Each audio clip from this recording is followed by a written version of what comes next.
নমস্কার বন্ধুরা, কুকিং প্যালেটে তোমাদের স্বাগত। আজকে বানাবো পটলের দোরমা। আমি এখানে পটলগুলোকে চেঁচে নেব, ওপরটা চেঁচে নেব, আর তারপর এইভাবে ভেতরটাকে আমি ভেতর থেকে পটলের বীজগুলোকে ভালোভাবে বের করে নেব। এই যে পটলের বীজগুলো বের করে এইভাবে রেখে দিয়েছি, আর তারপর পটলগুলোকে ভেজে নেব। একটু নুন আর হলুদ দিয়ে পটলগুলোকে ভালো করে ভেজে তুলে রাখবো। আর ওই তেলের মধ্যে আমি দিয়ে দেব জিরে ফোড়ন আর একটা মিডিয়াম সাইজের পেঁয়াজ।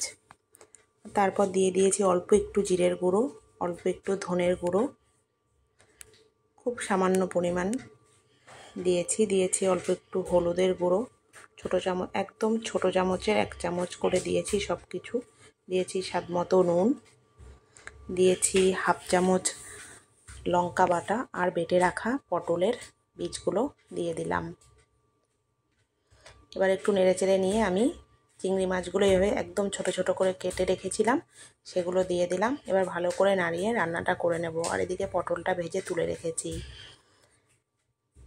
দেখো রান্নাটা হয়ে গেছে, পটলের পুরটা তৈরি হয়ে গেছে। এবার আমি এই যে পটলের ভেতরে এইভাবে পুরগুলোকে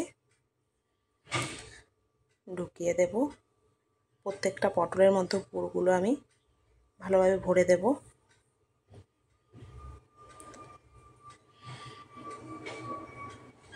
একটু চেপে চেপে ভালোভাবে ভরা হয়ে গেছে পুরগুলো। এবার তেলের মধ্যে আমি এখানে দিয়ে দিয়েছি ছোট একটা টমেটো, একটা ছোট পেঁয়াজ, 2টো রসুনের কোয়া, আর 1/2 চামচ জিরের গুঁড়ো, 1/2 চামচ ধনের গুঁড়ো, 1/2 চামচ দিয়েছি আদা বাটা, আর দেবো লঙ্কা বাটা 1/2 চামচ, হলুদ গুঁড়ো দিয়েছি 1/2 চামচ, আর স্বাদ মতো নুন। এরপর আমি এখানে দিয়েছি টক দই 2 চামচ বড় চামচের।